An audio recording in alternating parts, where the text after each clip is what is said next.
Indonesia menuju babak baru di mana grafik perkembangan COVID-19 semakin naik. Kebijakan pemerintah dengan tagline Indonesia Bersatu Melawan COVID-19 untuk melawan, memberantas, dan memutus rantai penyebaran COVID-19. Kita juga dianjurkan untuk social physical distancing, memakai masker, mencuci tangan, dan menggunakan hand sanitizer. Nyatanya masyarakat tidak ada yang peduli. Kemudian muncul perdebatan kebijakan lockdown. Terjadilah tawar-menawar antara Pemda DKI dan pemerintahan pusat yang akhirnya melahirkan kebijakan PSBB. Perpu nomor 1 tahun 2020 bahkan sudah diundangkan menjadi undang-undang. Masyarakat pun diwajibkan mengikuti protokol PSBB, terutama untuk daerah yang menerapkan PSBB. Masyarakat tak peduli, akhirnya PSBB gagal total. Selanjutnya, masih dalam kebijakan PSBB dan pemerintah mengajak masyarakat untuk berdamai dengan COVID-19. Ini pun terjadi simpang siur. Perdebatan yang pro dan kontra, yang ujungnya tidak juga menghasilkan kurva menurunkan angka kematian akibat COVID, justru setiap hari semakin naik. Setelah kita tunggu-tunggu kebijakan pemerintah, apakah yang terjadi kemudian? Muncul kebijakan new normal, akan diterapkan dengan ketentuan tambahan yang mengandung arti bahwa kehidupan bangsa ini akan dibuat normal kembali, dilatar belakangi ekonomi yang jatuh untuk bangkit kembali di tengah pandemi yang tak ujung berakhir. Maka tinggal menunggu keputusan Indonesia akan menerapkan new normal atau kenormalan baru, yaitu istilah yang merujuk ke pola hidup baru. Di suatu sisi, pandemi virus corona jenis baru.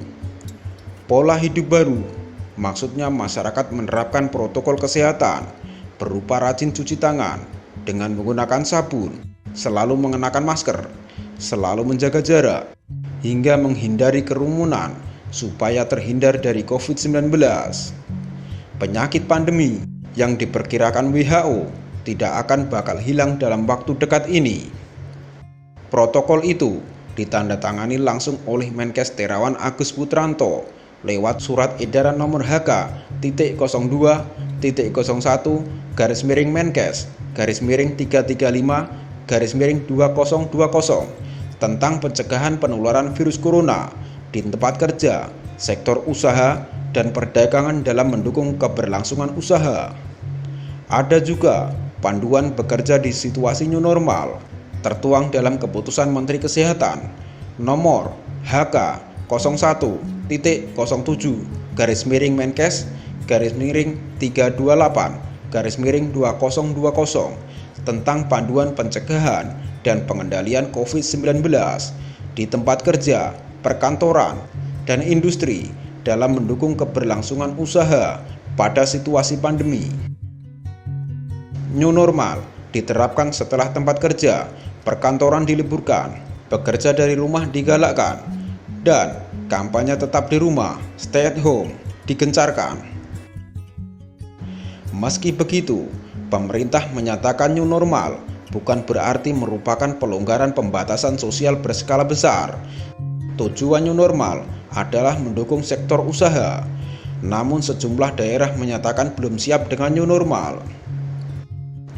Pada ujungnya, kita akan dilepas secara bertahap dengan persyaratan asimilasi tertentu untuk dapat bekerja kembali, mengais rezeki, dan melakukan aktivitas kehidupan sehari-hari.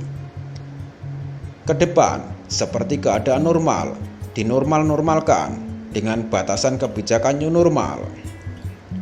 New normal menghadapkan dan mengajarkan kita untuk memulai peradaban baru bagi manusia dalam tata cara berkomunikasi dan berinteraksi antar sesama dengan segala aturan dan ketentuan untuk mengikuti protokol COVID.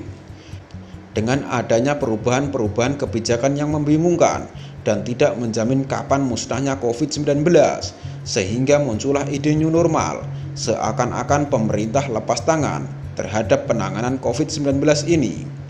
Masyarakat dibiarkan lepas untuk menghadapi virus, sehingga akan berlaku hukum alam. Siapa yang kuat bertahan hidup, dialah pemenangnya. Maka seiring berjalannya waktu, kita sebagai penonton kebijakan apakah ini benar-benar rencana depopulasi untuk mengurangi populasi penduduk Indonesia.